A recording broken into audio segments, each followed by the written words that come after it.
1호차, 2호차 두 번 보고러 가면서 제가 마이크 붙잡고 실없는 얘기하고 제가 별로 그 전문 강사가 아니라서요.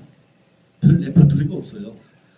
가끔 이렇게 강의 신청이 많이 들어옵니다. 뭐 대학교, 뭐 기업체 이런 데서. 근데 항상 거절을 해요. 왜냐면 저는 강사가 아니라서 레퍼토리가 없습니다.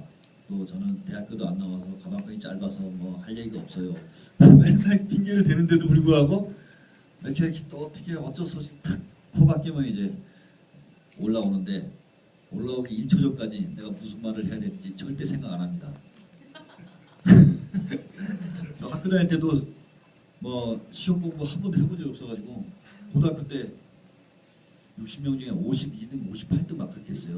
수학 점수 30점 이상 넘어간 적도 없고 영어 외국 많이 다니는데 영어 단어 30개 갖고 맨날 왔다 갔다 뭐 못 알아듣으면 할 수 없고 내가 필요한 말만 하고 무슨 말 하면 왓! 그리고 뭐 제 편한 대로 사는 스타일이라 뭐 사실 뭐 크게 물론 저도 뭐 이렇게 나름 제 분야에서 성공을 했기 때문에 사람들이 그 성공 스토리를 얘기하라 그러면은 그거 어떻게 한마디로 설명이 안 돼요. 이게 그 운칠기삼이라고 운이 70%고 기술이 30%였는데 그 70% 운을 맨날 얘기해봤자 그 운이 그때 오는 것도 아니고 그래서 인생이라는 게 그 종을 잡을 수가 없다. 그래서 아직도 도대체 저는 뭐 왜 내가 여러분 앞에 서서 마이크 붙잡고 앉아있는지 이것도 이상하고 도대체 인생을 모르겠어요. 저는 그냥 뭐 마구 그냥 닥친 대로 살다가 뭐 여기까지 온 거죠.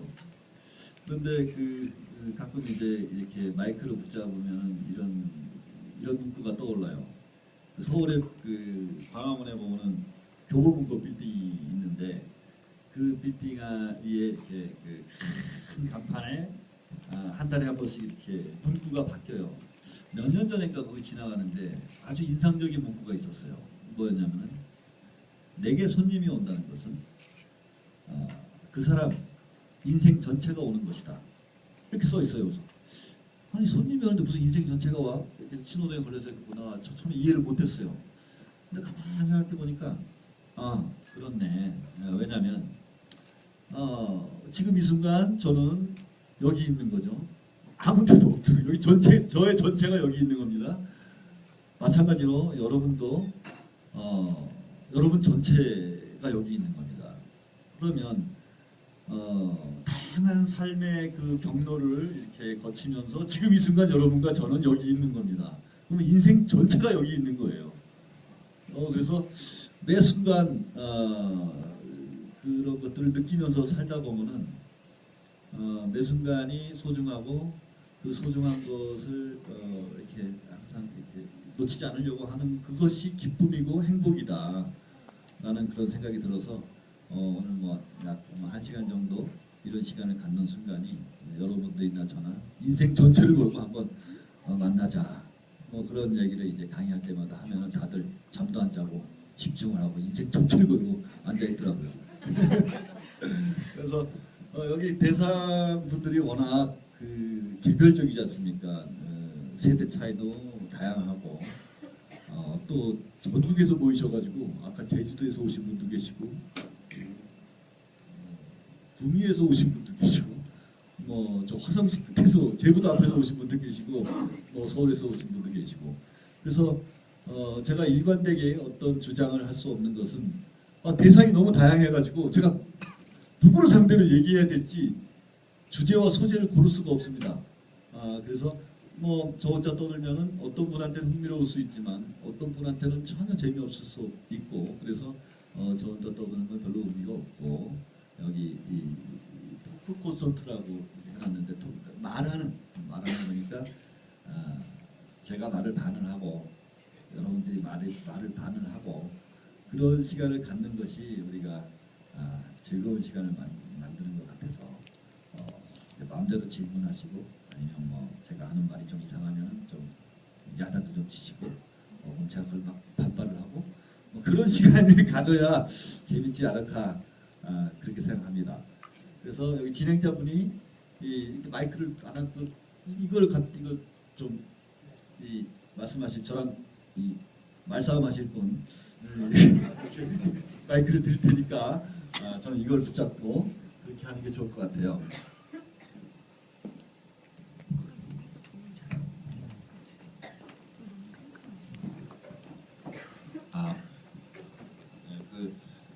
저한테 어떤 질문을 하셔도 되고, 저를 곤란하게 하셔도 되고, 제가 이제 좀 말을 잘해요.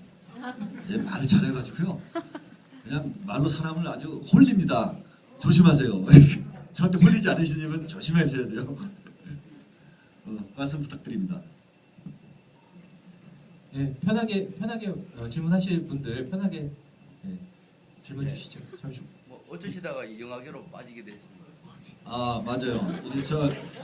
저 진짜 요즘은 예전과 다르게 그 어리고 젊은 친구들이 이 연예인이 되겠다고. 옛날에 우리 초등학교 때, 중학교 때 뭐 미래의 희망, 너의 꿈이 뭐니, 뭐 군인이요, 대통령이요, 뭐 의사요, 뭐 이런 거 있잖아요. 근데 요즘에 뭐 초중고등학교에 너의 꿈이 뭐냐, 뭐 연예인이요, 뭐 이게 제일 많대요. 그래서 야, 세상이 망하려고 아주 그냥 난리가 났구나. 저도 그렇게 생각을 합니다.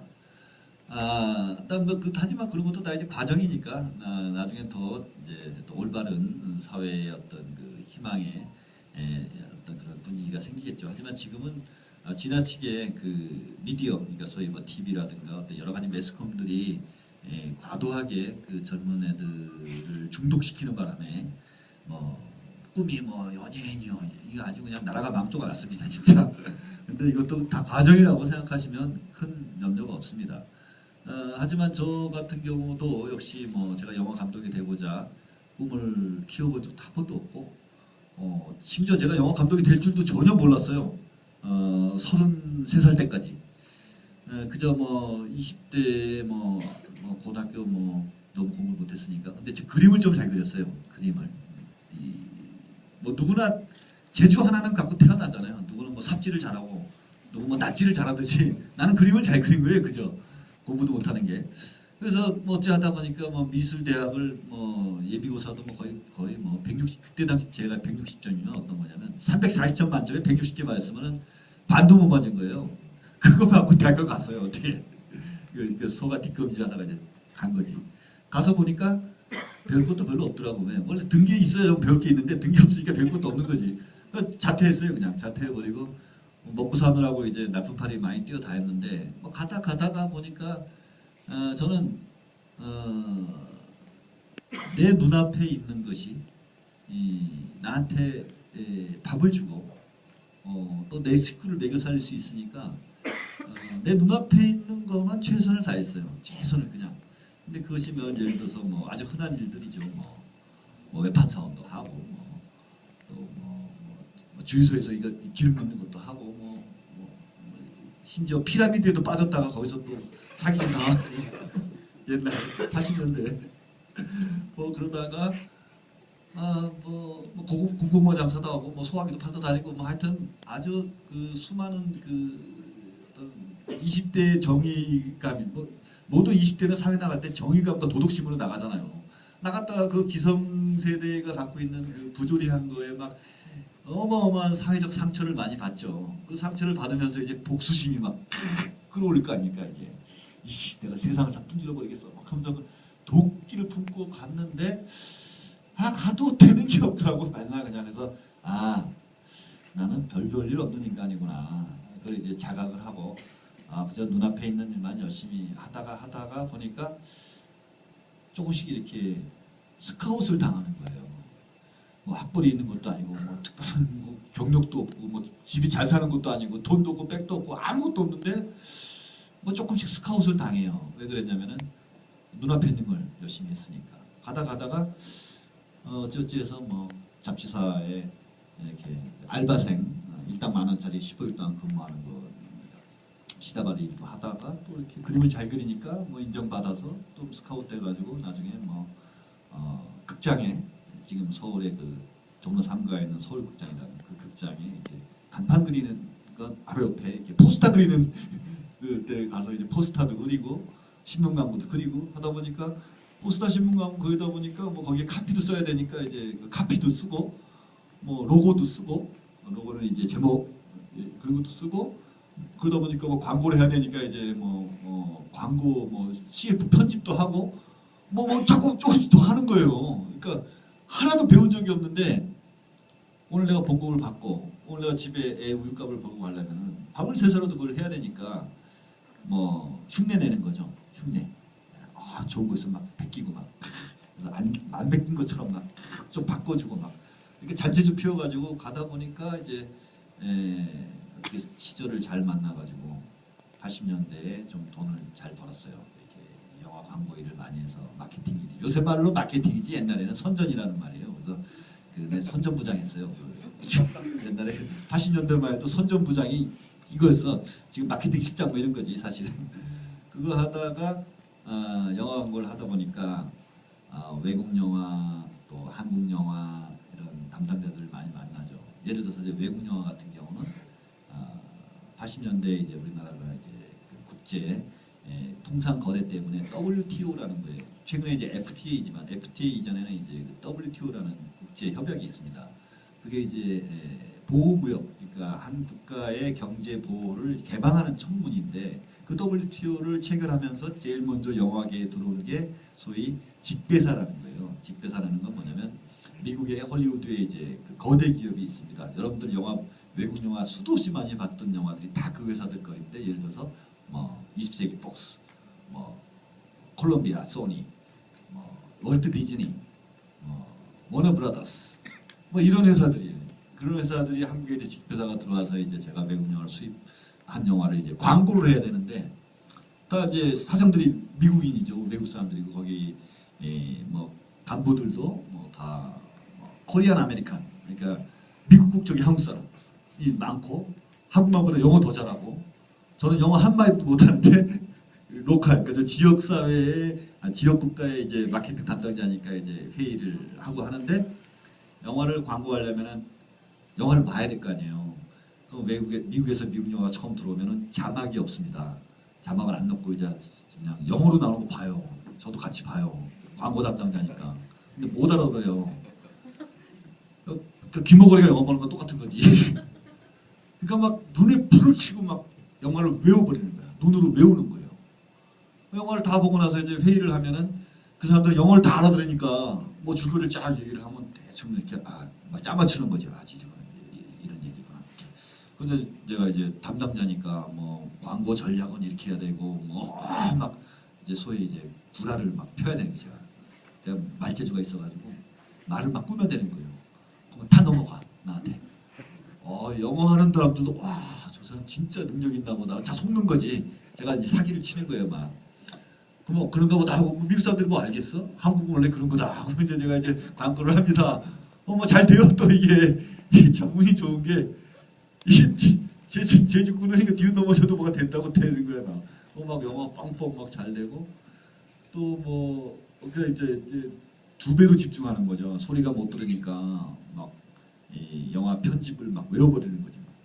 그리고 뭐 한국 영화 광고할 때는 이렇게 시나리오를 먼저 보고 영화 감독 유명한 영화 예를 들어서 뭐 여러분 예전에 유명하신 뭐 이장호 감독님이라든가 또 배창호 감독님이라든가 이런 분들하고 이제 저는 한참 20대 막 30대 초반에 그 위대한 분들하고 이제 일을 하는 거예요.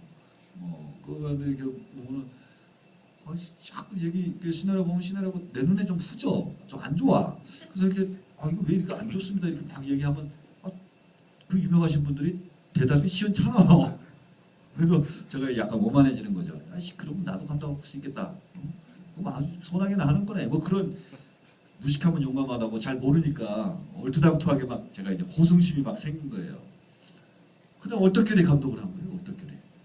그래서 이제 감독하려고 한 건 아니지만 이제 영화를 이제 광고 남의 일을 많이 하다 보니까 인간의 본성은 이렇게 변두리에 있다가 중심으로 향하는 그런 관성이 있습니다.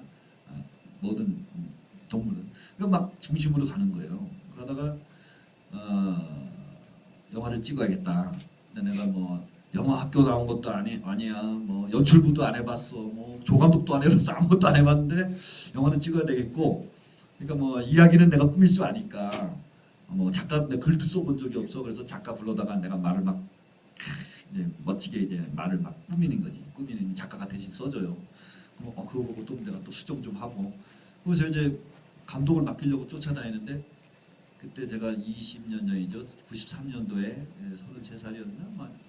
또 34살이었나 그랬는데 감독들이 그때가 이제 쓴 시나리오가 이제 애들 영화라 애들 나오는 영화예요. 근데 그 키드캅이라고 이제 여기 본 분은 있나 모르겠네. 그런 애들 나오는 지금 김민정 뭐 이런 배우가 어렸을 때 초등학교 4학년 때 주인공이던 영화죠. 근데 감독들이 아무도 그 영화를 감독하려고 안 하는 거야. 난 제작자인데. 왜냐하면 애들 영화를 찍게 되면 감독이 이제 이렇게 평가를 잘 못 받아요. 우리나라의 풍토가. 디즈니 영화 열심히 보면서 뭐 심영래 영화처럼 이렇게 뭐 애들이나 보는 것처럼 이렇게 옛날에 그 뭐 영구와 땡치리 같은 그런 시대니까 그 감독이 없으니까 난 준비를 했는데 할 수 없이 이제 목마른 놈이 우물 판다고 제가 감독을 한 거예요. 아무도 모르면서.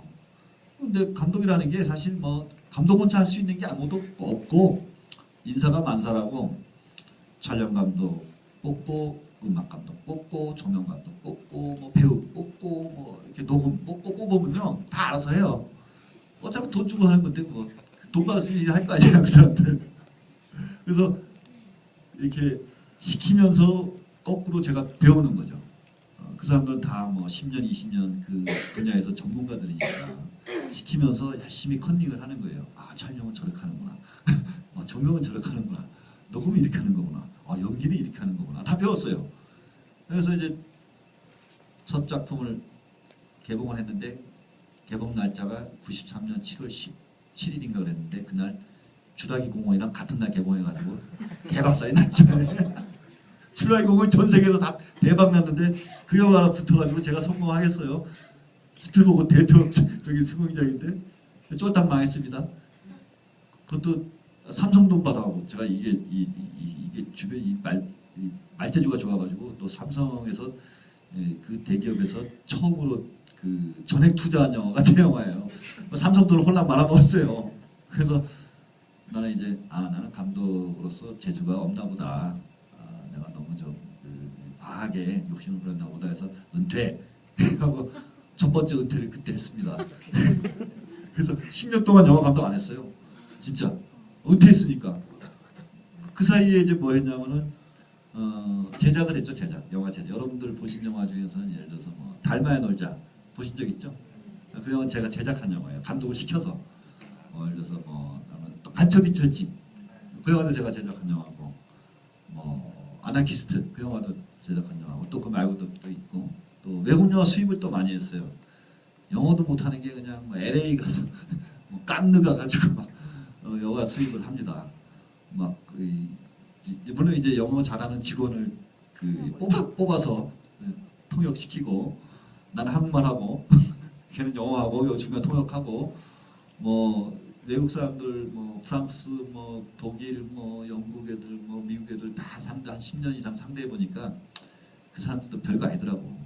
아주 뭐 그냥 질 낮은 장사꾼들이에요. 아주 뭐 거래할 때는 정말 야 저런 쌈마이 같은 인간들이 저거 폼 잡고 저거 한국 와가지고 횡포 부리는 야 진짜 천박한 놈들로 밖에는 잘 안 보이더라고. 걔를 거래를 한 10년 이상 해보니까 그래서 막 미국에 갖다 준 돈만 한 1,000만 불 되니까 막 우다가 쳐매는 거예요. 쟤는 와서 막 망하고 막 그러니까 그래서 또 한 영화 이제 황산벌이라는 시나리오를 써가지고 또 감독을 구하는데 또 감독이 안 하겠다는 거야 그 영화를 뭐 개백이 나오고 뭐 의정왕이 나오는데 왕이 뭐 시부럴 놈하고 욕이나 한번 잡고 이게 무슨 영화냐고.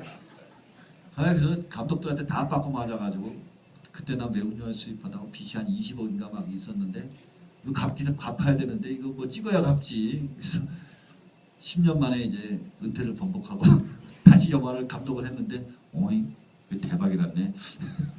그래서 황산벌로 성공해가지고 바로 근데 그 다음부터 1년에 한 편씩 계속 찍었어요.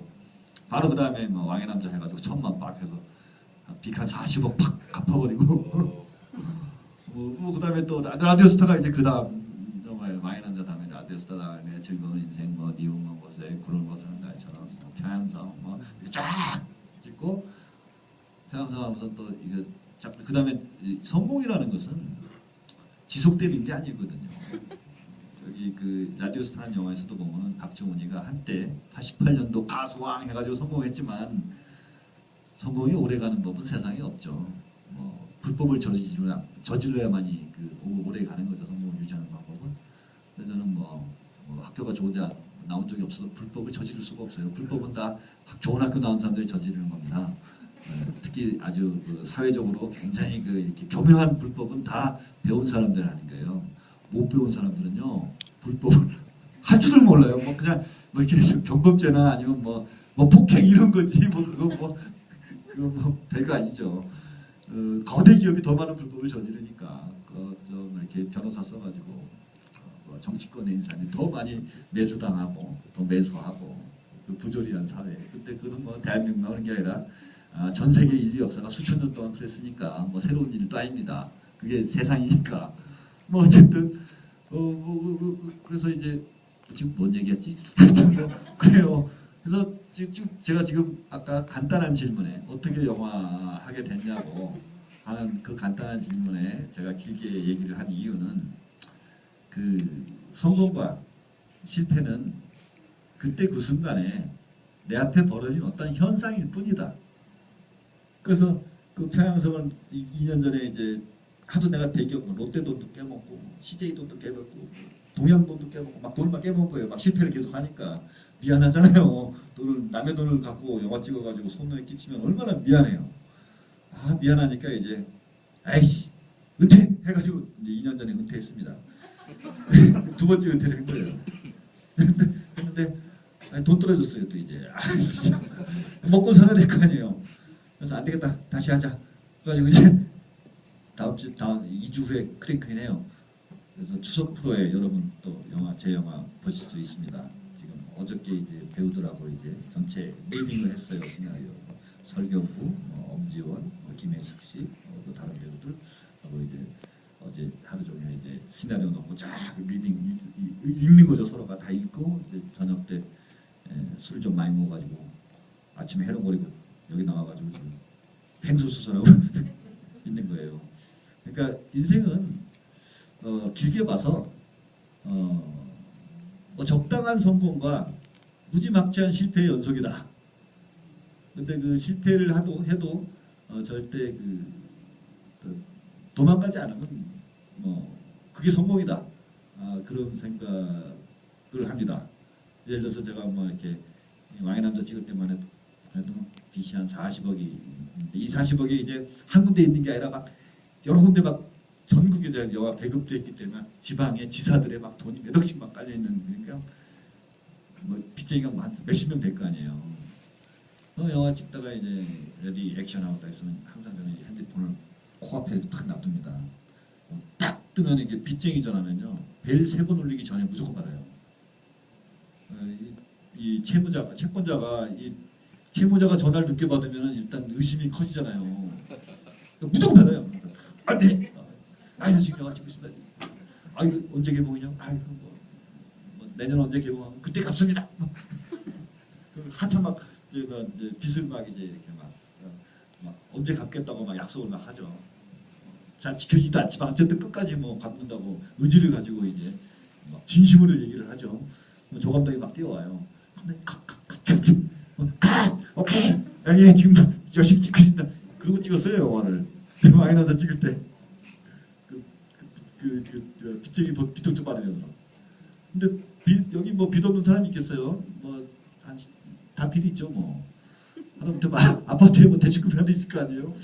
아니면 누구 빚이라도 대충 뭐 이렇게 뭐 자식 빚이라도 뭐 연대보증 쓰신 분 계실 거고. 뭐 자동차 할부를 빚지고 있을 거거나. 뭐 아니면 카드 뭐 맨날 돌려받기 하는 사람도 계실 거고. 현대인 중에 빚 없는 사람이 어딨어? 그러니까 항상 이 빚 앞에 이렇게 숨지 말고 항상 이렇게 빚쟁이 전화 오면 벨 3번 울리기 전에 무조건 받는다. 그 사람은 반드시 그 빚을 갚아요. 제가 대표적으로 갚은 사람입니다. 뭐 그렇게 해서 영화를 하는데 영화 하는 게 중요한 게 아니고 무엇을 하든 뭐 적당한 성공과 뭐 무지막지한 실패 속에서 작은 행복을 찾아가는 게 제일 좋은 거 아닌가 싶어서 너도 성공했지만 사실은 실패를 더 많이 했어요. 네. 작은 질문에 큰 대답. 또 다른 분이요. 예. 이 감독님 그 말씀 드니까 공부도 못 하셨다고 그러고 또 많이 못 다니셨다고 그랬는데 의외로 그 고사성어도 아주 어려운 고사성어도 많이 하시고 그러는데 우리 손주님이 6학년인데 공부를 그렇게 안 해요. 괜찮아요. 이 감독님을 보면서 좀 안심을 합니다. 그럼요. 그럼요. 맞습니다. 공부해라 하지 않아도 그럼요. 되나요? 그 공부 별로 할 필요 없어요. 솔직히 말해서. 그 제주도에 오신 분들은 제가 작년에인가 제주도에 무슨 그 강의가 있어서 어떻게 또 코가 껴서 갔어요. 안 한다고 할 때 또 아는 사람이 전화 와서 야 그것만 알았어 그래서 했는데 거기에 제주도에 이제 여고생 한 400명이 이렇게 모여 있어요. 무슨 행사인데 여고생만 400명. 그러니까 각 학교 모아놓은 거지 한 학교도 아니야. 그래서 그때 뭐 이런 아무나 대도 않은 얘기를 막 하다가 중간에 제가 이제 요새는 이 스마트폰으로 영화를 찍어요. 이걸로 영화 찍습니다. 이걸 너희들 영화를 찍어라. 영화를 찍는다는 것은 너희들이 학교에서 배우는 그 공부보다 훨씬 위대한 공부이다. 왜냐하면은 영화를 찍으려면은 그 시나리오를 써야 되는데 시나리오를 쓴다는 것은 인문학의 총체답게 총합이다. 인문학이 뭐냐? 문사철, 문학, 역사, 철학을 알지 않으면은 시나리오 쓸 수가 없다. 그다음에 시나리오 썼어. 그다음 찍으려면은 과학기술의 총합이다 이게. 카메라가 있어야지, 조명이 있어야지, 빛과 렌즈와 그 후속으로 벌어지는 다양한 표현 방식들이 있어요. 컴퓨터에서 그야말로 편집부터 시작해서 사운드 녹음 거기에 컴퓨터 그래픽까지 그냥 현대 과학기술을 다 동원하지 않으면 영화가 나올 수가 없어요. 너희들이 3년 동안 고등학교 다니는 것보다 영화 한 편 찍는 게 배우는 게 더 크다. 영화 스마트폰 너희들 스마트폰 있지? 그러니까 한 30, 40%가 스마트폰 없어요 그러는 거예요. 야 스마트폰이 왜 없어? 그러니까 부모님이 안 사줘요. 그래서 야 그럼 니들이 벌어서 사야지. 그러니까 아이 어떻게 벌어야 학교 다니는데 알바해야지. 아이 부모님 알바 못하게 해요. 야 그러면 알바를 때려치냐 인마 학교를 때려쳐야지. 그때 여기 제주도 장학사도 계시고 막 교장 선생님 쫙 있는데 막 학교를 때려치 자식아 그 네가 알바를 때려치냐 인마 스마트폰으로 영화 찍어야 되는데 지금 이렇게 얘기했어요. 그러니까 다들 웃을 것 같은 기분. 애들이 경악을 하고 웃는 거야. 말도 안 되는 소리 하니까. 근데 그 친구한테 그랬어요. 그 꼬박꼬박 대답하는 친구 하나 있었어. 그 친구한테. 내가 봤을 때 네가 만약에 학교를 그만두고 싶은데 학교를 그만 못 두는 것은 실력이 없기 때문이다. 왜? 네가 학교를 그만두려면 두 가지가 필요하다. 하나는 부모님을 설득시켜야 되고 두 번째는 선생님을 설득시켜야 된다. 네가 부모님과 선생님을 설득시킬 수 있는 실력이 없기 때문에 너는 학교 다니는 거잖아. 맞잖아. 그지? 그러니까 400명이 다 조용한 거야. 웃다가. 그 말이 맞잖아. 네가 실력이 없으니까 부모님 논리에 지는 거고 네가 실력이 없으니까 선생님 논리에 지는 것을 너는 학교에 대한 불만 가질 자격이 없어. 그러니까 계속 다녀 그냥. 이렇게 얘기를 했어요. 그러니까 굉장히 그 뭐랄까 반어법적 그 어떤 질문을 갖는 것. 그러니까 좋은 학교는 좋은 답을 주는 것이 아니라 좋은 질문을 가지고 졸업하게 하는 것이 좋은 학교다. 이게 미국의 아이비리그에서 하는 말이에요. 저는 근데 그러면 아까 이제 뭐 가방끈도 짧은데 뭐 사자성어 쓰자고. 근데 어려서 제 할아버님이 한학자셨는데 할아버지랑 한 10년을 같은 방에서 살았어요. 5살 때부터. 4살 때부터 할아버지랑 할아버지가 중학교 때 돌아가셨으니까 10년을 한 방을 썼는데 한학자신데 뭐 일제시대 초반에 일본이 전에 이제 태어나셨죠. 곧 1910년인가 7년인가 그때 태어났으니까 어쨌든 뭐 여기 저 경주희 씨 여기 많이 계시더라고. 두 분 봤는데 근데 경주희 씨인데 근데 경주희 씨 문중에서 우리 할아버지가 내놓으라 하는 수제였던 거야. 옛날에는 이제 문중에서 미는 사람을 과거로 올려보내야 되잖아요. 근데 좀 약관의 나이가 됐는데 과거 제도가 없어졌어. 일본 놈들이 다 없애버려가지고 얼마나 열받아 인생이. 가만히 생각해보면 이거 천지가 개벽할 일이지.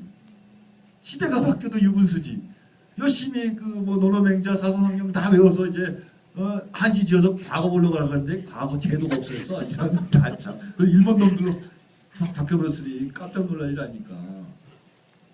그도 뭐 옛날 어르신들 뭐 10대 때 장가 가시니까 뭐 자식 우리 아버님 어머님 근데 그때 일제시대 때는 이제 그 국민학교 요새 초등학교 의무교육이니까 안 가면 다 뭐 안 되니까 이제 초등학교는 다 우리 뭐 아버님 다 삼촌 다 가셨죠. 하지만 우리 할아버지가 외놈교육 받으면 안 된다. 그래서 중학교를 안 보낸 거예요. 우리 아버님은 다 국졸이야. 그래서 뭐 6.25 지나 뭐 서울에서 살다 보면은 뭐 그 국민학교 졸업한 분이 뭐 사회생활을 해봤자 뭐 연탄리학과 끌고 뭐 남대문에서 지게밖에 더 지겠냐고요. 그러니까 서울이라는 도시에서 아주 가장 밑바닥일로 아버님이 고생을 많이 하셨죠. 저는 아주 가난한 집 연탄 배달집 그 셋째 아들이고 저 무슨 공부를 어떻게 하겠어. 산동네에 물기도 다니기 바빠 죽겠는데 공부할 수가 없죠. 근데 공부라는 거는 제 주변에 뭐 서울대 아니라 뭐 옥스퍼드 나온 놈도 있고 저 하버드 나온 놈도 있고 많아요. 제 주변에. 제가 봤을 때 뭐 서울대 나온다고 다 똑똑한가? 그렇지 않더라고. 여기 서울대 나온 사람이 있을지 모르겠지만 그분은 공부 잘하는 사람들이에요. 의외로 머리가 굉장히 나빠요. 그걸 아셔야 돼요. 그 세상의 비밀이에요. 공부는요 머리로 하는 게 아니라요 엉덩이로 하는 겁니다. 엉덩이로. 이게 무슨 뜻이냐면 엉덩이가 가벼운 사람은 절대 공부 못해요. 그리고 머리가 좋은 사람은 엉덩이가 가벼울 수밖에 없어요. 엉덩이가 무거운 사람은요 머리가 나쁜 사람입니다. 공부는 엉덩이로 하는 거예요. 한 자리 고래 앉아서 계속 쳐다보면 다 100점 받게 돼 있어요. 근데 이 똑똑한 사람들은 오래 앉아서 저같이 막 이렇게 막 바쁘게 돌아다니는 사람들은요 책 보고 시간이 없습니다. 근데 어떻게 알았냐? 저는 10세 이하 때까지 교육이 아주 최고의 중요한 시기의 교육이라고 생각하고 10세 이상부터는 공부해도 그만 안 해도 그만 별 차이 없습니다. 좋은 대학 갈 필요 전혀 없어요. 어쨌든 그렇고 앞으로의 사회는 더 그래요. 그동안은 이제 산업사회에서 어떤 그 사회의 어떤 경제 구조를 형성하기 위한 그 인력 체계를 만들기 위해서 그동안의 어떤 그 학벌 체계가 사회의 어떤 그 인력 편제를 나누는 어떤 구조였지만 지금의 그건 이제 아날로그 시대 20세기까지는 그게 통했는데 21세기 이 디지털 환경 속에서는 그런 학벌 체계라는 것은 이미 무너졌어요. 전혀 가치가 없습니다. 그래서 공교육이 무너지고 사교육이 지금 급등을 하는 것도 이게 특별한 현상이 아니고 근본적인 아날로그 시대에서 디지털 세계로 전환되는 과정 안에서 벌어지는 부작용이에요. 이게 조만간에 또 다시 재조정될 거라고 저는 믿습니다. 어쨌든 그래서 공부 안 하는 것은 오히려 칭찬을 해주시는 것도 좋아요. 그리고 또 하나는 공부라는 것은 옛날에 이제 인쇄 매체, 그러니까 책을 열심히 보고 책대로 잘 답한 사람을 공부 잘하는 거예요. 근데 조만간 있으면 책이 없어집니다. 신문도 없어질 마당인데 뭐 좀 있어요. 뉴욕타임즈가 몇 년도부터 이제 인쇄 안 하잖아요. 조선일보도 이제 없어질 거예요. 신문 자체가 인쇄 매체 자체가 없어집니다. 아까 잠깐 누구한테 말씀드렸지만 인쇄 매체라는 게 생긴 지가 250년밖에 안 됐어요. 그 이전에는 이제 뭐 목화나 금속화나로 그냥 손으로 그냥 등사하는 방식으로 필사본과 비슷한 정도로 인류 문명이 한 1500년 왔는데 불과 250년 전에 영국하고 독일에서 그 소위 인쇄기라는 것, 그러니까 집단 동시 복제 가능한 시스템이 생기면서 책이라는 게 보편화되고 그러면서 소위 지식이라는 것이 서로 이제 나눔의 장이 됐고 그 안에서 이제 경쟁이 시작이 돼가지고 소위 학벌이라는 게 생긴 거예요. 근데 이놈의 책이 없어지게 생긴 거예요. 그럼 도대체 뭐냐? 한 사람이 평생 동안 어마어마한 학문으로 책을 읽어봤자 지가 알아봤자 네이버만큼 많이 알겠냐고. 절대 알 수가 없죠. 그러니까 인간이 갖고 있는 개인의 능력의 평가 기준이 바뀌게 돼 있어요. 그래서 지금 열심히 공부 잘하는 애는 제가 봤을 때는 미래에 별로 가능성이 없다라고 봅니다. 오히려 똑같은 절대 시간에 걔가 공부 안 하는 시간에 남들이 공부하는 그 시간을 딴짓을 할 거 아니에요. 그 딴짓은 그냥 가만히 누워 잠을 잘 건 아니까요. 뭔가 뭔 짓인가 할 거 아니에요. 컴퓨터를 붙잡고 있든 어디 뭐 밖에 나가서 게임을 하든 뭘 하든 뭔가 할 거 아닙니까? 그거 하면 열심히 하면 되는 겁니다. 그 안에 길이 있고 그 안에 그 사람의 미래가 있고 그 선주를 믿고 그 끊임없는 믿음, 그러니까 자긍심을 심어주는 거예요. 야, 너 멋있게 논다. 그럼 걔는 노는 걸로 출세합니다. 싸이 보세요, 싸이. 그 놀아서 출세하는 얘기야. 공부에 출세하는 게 아니라 전 세계를 제패했는데 아니 판검사 되고 의사 돼봤자 싸이만큼 성공할 수 있겠어요? 판검사 100명 갖다 놔도 싸이만큼 성공 못합니다. 싸이만큼 애국 못해요. 대한민국 장관들 100명 갖다 놔도 싸이만큼 전 세계적으로 대한민국의 위상을 높일 수 있는 사람 없습니다. 안 그래요? 의사 100명 붙여놔봤자 뭐해? 싸이의 반도 못 쫓아가는데. 싸이가 공부해서 성공했어요? 그러니까 전혀 공부 못하는 것을 나무라지 마시고 너 잘 노는 거를 칭찬해 주십시오. 제가 그 공부를 못하고 심지어 뭐 없는데요. 제가 가장 그 존경하는 분은 저희 어머님이신데 저희 어머님은 무조건적으로 저를 믿어요. 중고등학생이 외박하고 와도 어디서 잤니 묻질 않아. 밥은 먹었니? 이거밖에 안 물어봐. 먹었어요. 알았어. 됐다 그럼. 이거야. 얼마나 멋있어요 어머님이. 자기가 낳은 아들을 제가 2박 3일을 집에 안 들어오고 멀쩡히 들어오면 묻는 말 딱 하나. 밥은 먹었니? 네. 나 자라. 네. 이거보다 큰 믿음이 어디 있습니까? 저는 그런 어머님의 존경스러운 어머님의 믿음 아래서 이렇게 배움도 없이 성공했지 않습니까? 노는 걸 칭찬해 주세요. 네. 근데 그 성공이라는 게요. 지금 감독님은 성공을 하셨으니까 그렇게 말씀하실 수 있는데 사실은 확률이라는 게 좀 더 좋은 환경에서 좋은 대학을 나오면 확률이라는 게 다르니까 그러니까 저도 아이들을 키우다 보니까 21살, 22살인데요. 상당한 용기가 필요하더라고요. 그러니까 너 잘 논다는 거를 칭찬하기에는 정말 칭찬 잘못했다가 걔가 계속 놀아버리는 수도 있거든요. 성공 못하면서 그냥 놀기만 하는 애가 될 수도 있어요. 맞습니다. 네. 근데 또 한 가지 궁금한 거는요. 그 감독님 자녀들은 지금 몇 세고 몇 명이고 제가요? 그건 어떻게 시키시는지. 제가 21살 때 애를 낳아가지고 시집장가 다 갔습니다. 아들은 고등학교 때 공부 잘 못했어요. 근데 그 우리 아들 그 분당에서 이제 그 학교 다니는데 거의 이렇게 야간 자율학습에 하여튼 걔도 맨날 학교 묶여 있어요. 한 10시 11시에 막 집에 오니까 어떤 날은 이제 제가 학교에서 보내는 시간이 너무 많다라는 생각이 들어가지고 야 내일 학교 가지 말고 우리 놀러 가자. 선생님한테 전화해서 막 영어를 막 이런 데 놀러 다니는 거예요. 그냥 봉고차 타고 막 부산 가고 막 강원도 가고 막 제주도 가고 막 놀아요 같이 아들하고. 아빠 공부 안 해도 돼. 그래가지고 어쨌든 그래도 요새 대학 소나기나 다 가잖아요. 전 세계에서요 대한민국이 고등학교 졸업자가 대학 진학률이 82.5%입니다. 대한민국이 전 세계 1등이에요. 미국 30몇 %예요. 독일 28% 30%가 안 돼요. 영국 그것도 30% 미만이에요. 영국, 독일, 미국 전부 다 고등학교에서 대학 진학률이 25에서 35% 사이예요. 그 나라 우리보다 교육률이 부족해요. 우리보다 나라가 무식해요. 근데 어떻게 우리나라는 그들 나라보다 후진국인데 고등학교 졸업하는 82.5%가 대학교를 가냐고. 이상하지 않아요? 난 이건 분명히 국가에 사기당한다고 봐. 국가의 교육 정책에 우리 애들이 사기당하고 있습니다. 그래요, 안 그래요? 이해가 안 되잖아요? 전 세계 평균이라는 게 있는데 독일, 영국, 미국 전부 다 고등학교에서 대학교 가는데 30% 정도가 평균인데 우리는 몇 퍼센트가 가는 것은 국가가 국민을 사기치는 겁니다. 그래서 제가 대학 신문에 무슨 인터뷰할 때 인터뷰 안 한다니까 꼭 하라 그래가지고 그러면 조건이 있다. 일면에 이걸 써주면 내가 인터뷰 해줄게.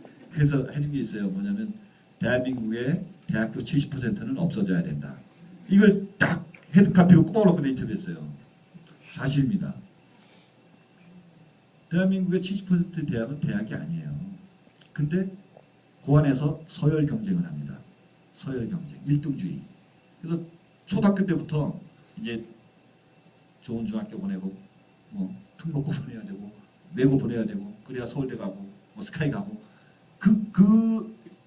태어난 애를 갖다가 그 서열 안에 집어넣으려고 부모들이 자기 희생을 하고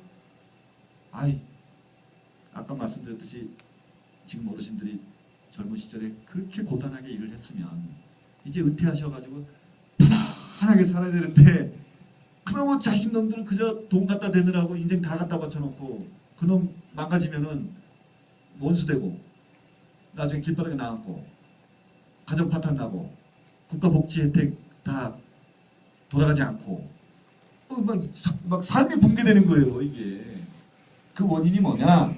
학교 때문입니다. 대학 70% 없는 게 첫 번째예요. 그럼에도 불구하고 제가 말하는 것은 너무나 이상적이니까 현실의 조건 안에서 지금 어려움을 말씀하셨는데 불안해하시는 게 문제입니다. 불안해하지 마세요. 그리고요, 인간은 항상 그 내일에 대한 불확실성 때문에 수많은 노력을 해와서 지금의 이런 문명이 생긴 거지 않습니까? 그러니까 어머님만 불안한 게 아니라 대한민국의 모든 부모님, 모든 자녀는 똑같이 다 불안하거든요. 불안하면 지는 거예요. 잘못되면요, 그 불안함 때문에 잘못된 겁니다. 어차피 그 아이의 미래는 어쩌면 결정되어 있을지 몰라요. 그러면 그 결정되어 있는 그것을 아주 편하게 갈 수 있게끔 도와주는 게 부모지. 너 그게 아니라 저기라고 말하는 건 아니다. 그래서 제 아들은 어떤 케이스냐면 대학교를 경기도에 뭐 이름 없는 후진 대학에 일단 입학을 시켰어요. 왜냐하면 학점 제도가 뭔지는 알아야 될 것 같아. 그래서 제가 대학교 간 이유는 그겁니다. 뭐 A 뿌리 뭐고 B 뿌리 뭐고 이거 대학교 안 가면 모르거든. 그래서 A 뿔, B 뿔, 뭐 F가 권총이고 뭐 D 마이너스면 뭐 D가 몇 개면은 뭐 학점 미달로 2.0이 안 되면 어쩌고 이거 있어요. 그거 대학교 가면 알 수 있는 그 이렇게 수미양가는 알아야 될 거 아니냐 이거지. 그거를 알고 나서 알게 하고 1년 동안 다니고 그다음에 1년 딱 됐을 때 목욕탕에 앉아가지고 가끔 이제 사우나 가서 둘이 아들하고 야 어차피 가는 군대 빨리 가자 해가지고 바로 군대 보냈어요. 1학년 마치자마자 군대 갔는데 제가 갔던 군대랑 똑같은 데가 나와가지고 그 백마 부대 나왔어요 같이. 그래서 제대하자마자 일단은 복학을 해라. 그래서 복학생의 기분을 한번 느껴봐라. 그래서 복학하자마자 바로 자퇴시켰어요. 자퇴 어떻게 시켜주면 되겠어요. 그게 한 2000년대 초반인가 목욕탕에 또 사우나 가가지고 야 너 학교 다니는 게 좋냐? 그러니까 아니요 싫대요. 그만둬야지. 그만두면은 뭐 해가 되겠니? 그러니까 아빠 저희가 인터넷에서 봤는데 앞으로 그 10년 후에는 지금 있는 직업의 95%가 없어진대. 그 얘기를 우리 아들이 하는 거예요. 그 아들도 자기 미래에 대해서 고민을 많이 한 거예요. 지금 이렇게 법대 다녔는데 지방에 경기도에 있는 그래도 뭐 아무나 가는 학교는 아니야 사실은. 거기에 법대 다녔는데 그러면 아빠 10년 후에는 이 지금 있는 직업의 95%가 없어진대. 그럼 자기가 지금 준비하는 게 직업이 없어질지도 모르는 거 아니에요. 그리고 실제로 10년 전에 있었던 직업 없어진 건 이미 50% 이상 없어졌어요. 직업 자체가. 그리고 새로운 직업이 생겼습니다. 그건 아시죠? 자, 그러면서 자 그러면 우리가 불확실한 건 우리가 불확실한 미래의 인생을 걸 수 없으니까 남아있는 확실한 5%가 뭐라고 생각하니? 일단 먹는 장사는 없어지지 않을 거 아니야. 그러더라고. 그래? 야 그럼 먹는 장사 해야겠다. 그래. 그 다음부터 어디 갈까? 그러니까 일단 먹는 장사는 바닥부터 시작하려면 주방 가서 주방 보조로 일해야지. 그래 가자. 그랬나 바로 냉면 가게 가가지고 그 무슨 북한 출신 뭐 누가 만든 그 분당에 냉면 가게 있어요. 거기서 하루에 냉면 500그릇씩 닦은 거야. 일단 받고 한 달 동안 습기 걸려가지고 왔더라고. 근데 냉면 좀 닦아보니까 자기가 도가 터가지고 더 닦을 게 없대. 어디? 그러니까 옆에 그 일식집 있는데 저기 뵐 게 많을 것 같아. 또 가라. 근데 일찍 갔어. 일찍 가서 또 일찍 막 고등어 굽고 막 계란 찌고 막 그냥 땀 뻘뻘 새벽 4시에 나가가지고 막 밤 11시에 들어오고 막 잠 3시간 자고 튀어나가고 6개월을 그러더라고. 그러더니 아빠 이제는 내가 생선 굽는 데는 죽음이야. 뭐 계란찜 내가 그때부터 뭐 일식집 제일 거잖아. 그러니까 아니야 이 중식은 좀 배워야겠어. 또 중국집 갔어요. 또 분당에 거기 서현역 앞에. 근데 중국집에 주방이 꽉 차가지고 할 수 없이 로비에서 서빙을 한 거야. 서빙을 몇 달 한 거예요. 그런데 딱 서빙을 해보더니 아는 거야. 아빠 장사는 유통이야 유통. 근데 또 뭐 한 군데 더 갔어. 캘리포니아 롤이 또 한때 유행이어가지고 캘리포니아 롤 앞에서 막 이것도 팔더라고. 그러더니 또 무슨 LG 마트인가 뭐 거기에 LG 백화점 어디 있어요? 어디에 부평인가 부천 쪽에 그 지하 2층에 그 이렇게 회센터에 이렇게 회 파는 거 있어요. 앞에서 막 마감되면 또리또리 하면서 막 이렇게 막 넘기는 그것도 몇 달 하더라고. 그러더니 어느 날 아빠 이제 대충 다 배웠는데 하나 못 배우고 있는데 뭐 그러니까 이 육가공을 먹대. 육가공. 그러니까 정점을 들어가더라고. 근데 정점 한 2년 다니더니 어느 날 갑자기 내 아가씨를 데리고 왔어. 정쪽 집 딸이랑 결혼하겠다는 거야. 그래서 야, 잘 됐다. 야, 빨리 해라. 결혼시켰지. 그래서 또 이제 열심히 정점 딸이랑 장인어른이 이제 정점 주인 아니에요. 막 체인을 한 2-3개 갖고 있는. 그래서 노하우를 다 배운 거야. 내 아빠가 난 돈이 많다가 몇백억도 있다가 막 몇십억도 빚졌다가 난 돈이 있다 없다 그래요. 계속 있어본 적도 없고 계속 없어본 적도 없어. 아빠가 제안했지. 내가 이게 처음에 걔 대학 자퇴시킬 때 그랬어요. 야, 네가 지금부터 이렇게 나머지 졸업을 하고 하려면 학비가 얼마고 그거 다니려면 어쨌든 뭐 생활비도 써야 되고 야 그 돈 들여가지고 졸업해가지고 네가 한 달에 얼마 벌지 모르겠지만 차라리 네가 지금부터 주방 보조 뛰다가 네가 독립할 때쯤 내가 한 1억 정도 네가 대학 다니려면 1억 드니까 1억 정도 내가 너한테 투자를 하는 거야. 주는 게 아니라 투자를 하는 거야. 5대5 오케이? 내가 5억 그때 해가지고 이제 그러니까 아빠 좋아 딱 그런 거야. 그때 쇼부를 친 거지. 목욕탕에서 10몇 년 전에. 그래서 이제 이놈 장가오고 이제 다 물색을 하는 거예요. 막. 지가 이제 정점을 세팅할 수 있는 냉동이 영하 20도가 있고 영하 5도가 있고 실온이 있고 요거를 고기가 통으로 들어오면 싹 어디 부위를 어떻게 잘라가지고 어떻게 보관해가지고 이 육질이 좋게끔 하는 그 기술을 다 배운 거예요. 그래서 이제 가게를 차려야 되니까 가게터를 보러 다니는데 나랑 같이 다 이제 지가 봐오면 내가 그래서 컨펌을 해주는 거지. 근데 양평 시골에 가가지고 벌판에다가 하겠다는 거야. 그래서 여기 시장도 아니고 여기다가 근데 가만히 생각해보니까 이놈이 진짜 깊이 생각했어요. 결과적으로 거기에 내가 1억을 줬어요. 왜? 난 어차피 너 대학 졸업할 때까지 1억 들어갈 거 내가 세이브 해놨으니까 사업해라. 근데 지가 정점을 오픈하는데 6천만 원 들여서 딱 세팅을 한 거야. 1년 만에 뽑았잖아. 1년 만에 딱 6천만 원 딱 뽑고 은행에 딱 박아놓고 지금 2년 차 왔거든. 지금 올해가 2년 됐어요. 요게 이제 또 이제 걔 꿈이 뭐였냐면은 식당으로 동네를 아도치는 거예요. 이게 뭐냐면 사거리가 있으면 여기 중국집, 여기 일식집, 정점 다 지각이야. 아니 그 뭐지 신적 뭐야 구제역 오면은 회 먹을 거고 뭐야 이게 뭐지 조류독감 오면은 뭐 먹을 거고 어차피 이와래서 산다 이거지. 지는 지 전략이 그거예요. 나중에 얘기하더라고. 그래서 그거 다 배운 거야. 그런데 강남 가서 지금 또 뭐 일하면서 또 열심히 그 한식 조리 무슨 식당을 내려면 조리 자격증이 있어야 되는데 그래서 그 지가 따더라고. 따고 지금 정점을 하고 있어요. 그 아무 조리 자격증과 상관없이 얼마나 멋있는지 몰라 우리 아들.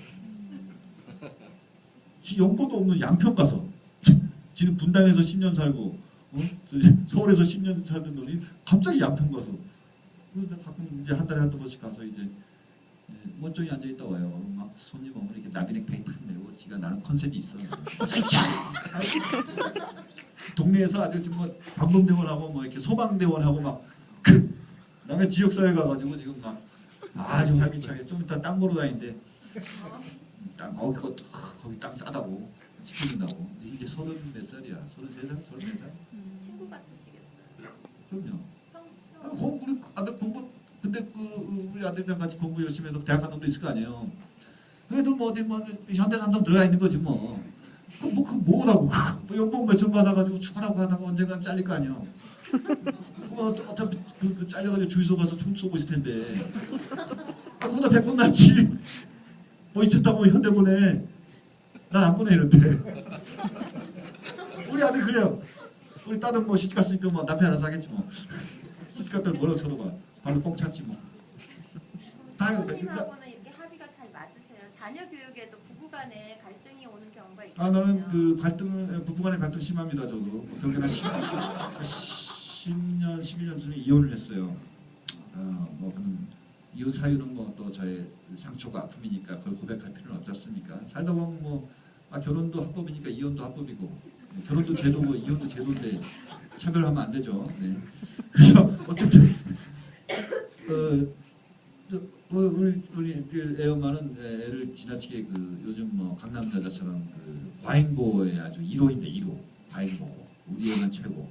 전 그게 너무 불만스러워서 나만의 특별한 그 별도의 교육법이 있었어요. 그게 뭐냐면은 같이 야구를 하는 건데 애가 한 5살 아들이 한 5살쯤 됐을 때 제가 이제 저는 이제 중학교 때 야구 선수를 조금 했어요.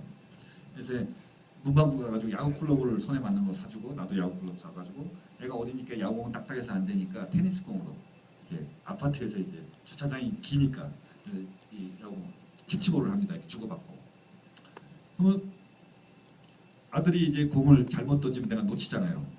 또 반대로 또 아들이 잘못 받으면 놓치면 공이 뒤로 빠지잖아요. 그러면 아들이 뒤돌아서 공을 집으로 막 뛰어갑니다. 저 쓰레기통인 데까지. 그럼 저도 같이 뛰어갈 거 아니에요. 미안하니까. 그래서 애가 공을 잡고 딱 돌아서면 나는 한참 뛰어왔는데 아빠가 똑같은 거리에 있네. 그걸 느낀다는 거죠. 뭔가 또 열심히 이제 막 캐치볼 하다가 제가 놓치잖아요.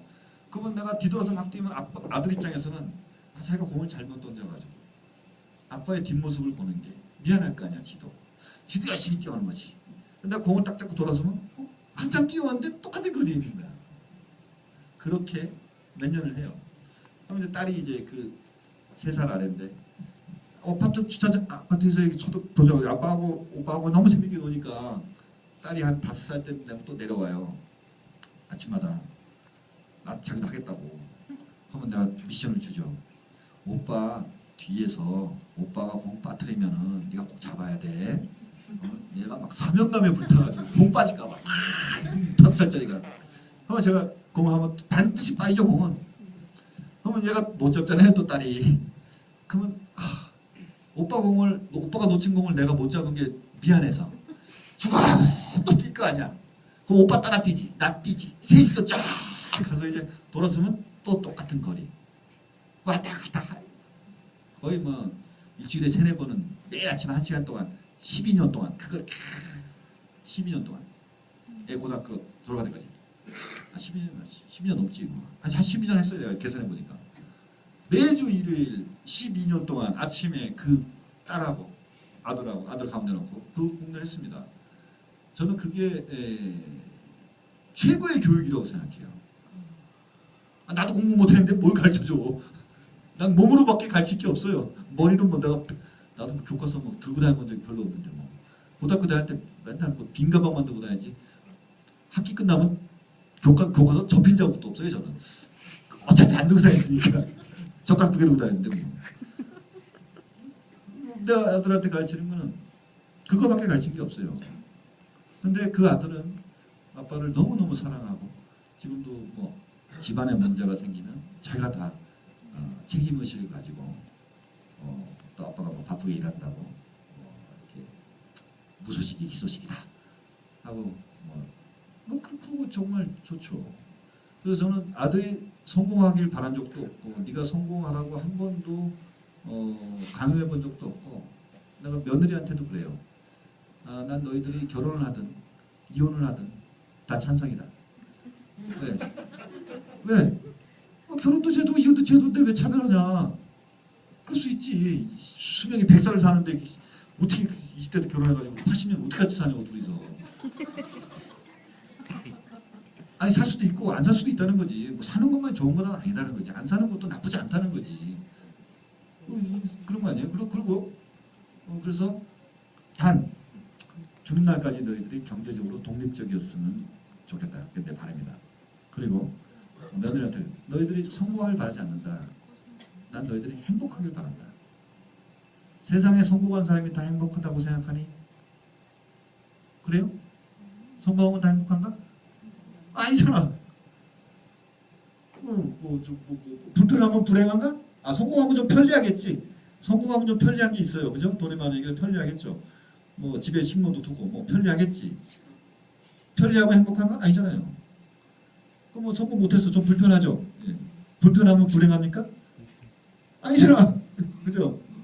아, 불편해도 좋아. 난 너희들이 행복했으면 좋겠어. 그게 제가 며느리한테 한 말이고 사위한테 한 말이에요. 너희 성공하려고 애쓰지 마라. 좀 불편해도 행복하길 바란다. 그거예요. 저도 마찬가지고. 저는 성공하려고 노력해서 성공한 거 아니라고 제가 아까 설명했잖아요. 그냥 눈앞에 있는 거 정신없이 뭐 빚 갚으려고 하다 보니까 어떻게 성공한 거지 뭐. 제가 성공의 조건 안에 드는 자격이 하나도 없는 사람인데. 다음 질문. 네. 저 다음 질문 하나만 더 받고 이제 다음 이동을 하러 갈 텐데요. 지금 한 34분 나서? 이제 한 질문 하나만 더 받을게요. 그래서 마지막 질문 하실 분. 예. 아니 말씀을 가만히 듣다 보니까 처음엔 상당히 겸손하신 줄 알았어요. 오만하죠? 네. 죄송합니다. 이거 아주 자랑이고. 그런 게 아닙니다. 네, 하루를 찍습니다. 아, 제가 그래서 예. 현혹되지 말아요. 근데 그런 소리를 보니까 주관이나 철학은 아주 뚜렷하셨던 것 같아요. 네. 그렇다면 지금까지 하신 그런 살아온 그 좋은 일, 그런 어떤 거 보여줄 수 있는 거. 이걸 영화를 한번 멋있게 만들면 안 될까요? 이거 한 가지. 그게 두 번째. 이거 새 영화 나오는 모양인데 그래도 여기 있는 분들하고 이렇게 좋은 인연이 됐는데 그 인연을 빌미로 해서 시사할 때 한번 쫙안 될까요? 아, 제가 그게 좀 곤란해요. 좀 곤란해요. 그게 하기 싫은 게 아니라 그게 어려워요. 굉장히 현실적으로. 왜냐하면 감독일이라는 게 한번 이렇게 현장에 투입되게 되면요, 제가 제 마음대로 뭘 이렇게 스케줄을 만들 수가 없는 게 현장의 스태프만 해도 한 100명이 되고 뭐 배우까지 합치면 뭐 더 많죠. 그 현장 바깥에 또 후반 작업이라든가 또 아주 많습니다. 그리고 마치 이제 여러분들은 감독은 뭐 굉장히 뭐 권력이 있고 뭐 마치 맘대로 하는 것처럼 오해를 하고 있는 게 많아요. 근데 사실 그렇지 않고요. 감독 혼자 할 수 있는 게 그렇게 많지 않습니다. 단 감독이 어떠한 결정을 하는 거죠. 선택을 하는 거고 그 선택을 할 수 있게끔 수많은 전문가들이 더 많은 제안들을 하고 그 제안들을 내가 선택하려면 항상 내가 그 제안을 하는 스태프들한테 스케줄을 다 비워놔야 돼요. 그래야 그 사람들이 밤새 수고한 것을 내가 신중하게 선택할 수 있는 준비가 돼 있지. 제가 뭐 아까 시사회 여기 그때 여기 현대사도 생각해야 되고 이거 말고도 또 뭐 잡생각이 많아지면요.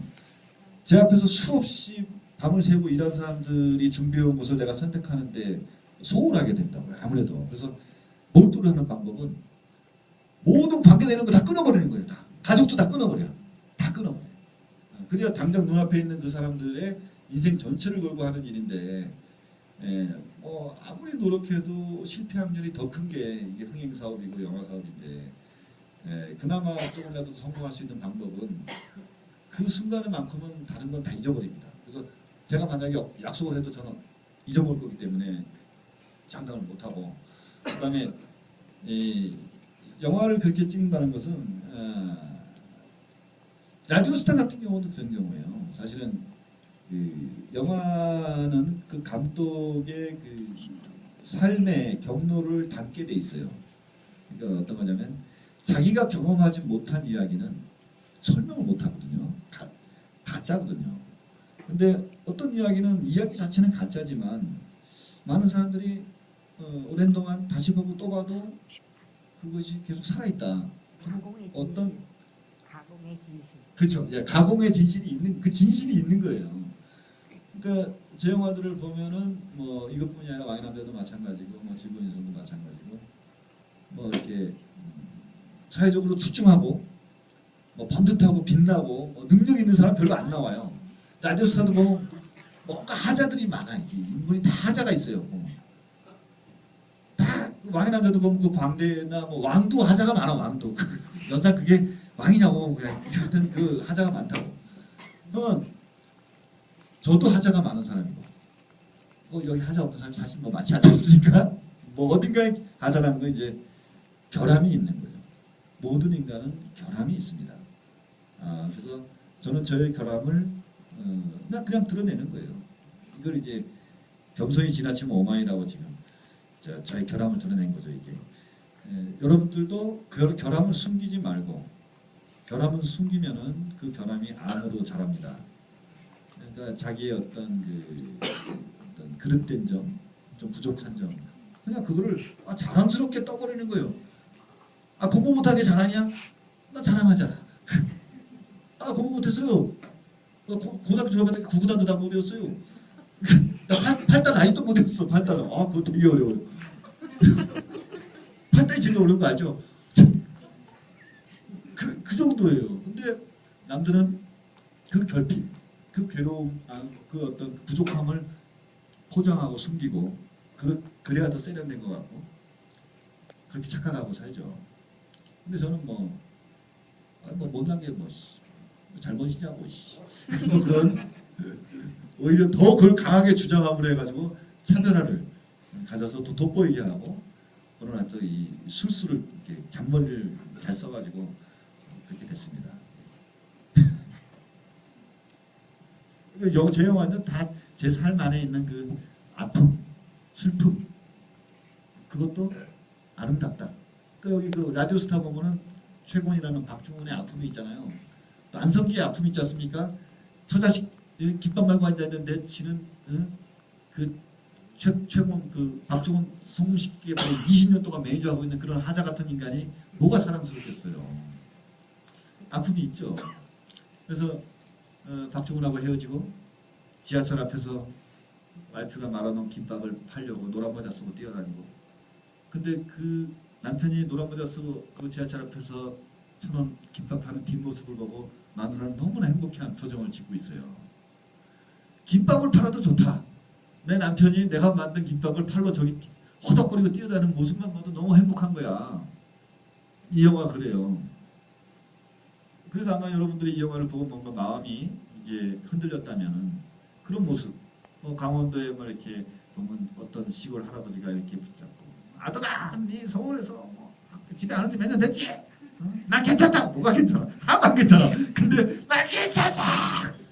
그 서러움이 있잖아요. 근데 그게 현실이거든 사실. 근데 그런 거를 서로 이제 공개적으로 이렇게 다 공감을 하면은 뭐 많은 걸 너그러워질 수 있는 거예요. 아픔을 자꾸 드러내야 너그러워지는 거지. 자꾸 숨기면은 안 됩니다. 예, 이준익 감독님 강의 잘 들었습니다. 짧다면 짧은 시간이었고 뭐 길다면 길었던 시간이었고 뭐 여러분들 마음속에서 질문하고 싶었던 것들이 많이 있으셨을 거고 또 질문하셨던 분들은 또 소중한 뭐 이런 느낌도 많이 받으실 거라고 생각이 드네요. 이렇게 뭐 질의응답도 하고 이렇게 토크 콘서트를 잘 마무리를 했는데 우리 소개해주신 이준익 감독님께 박수 한번. 한 번만 줘줬어 저쪽에서. 즐거우시죠?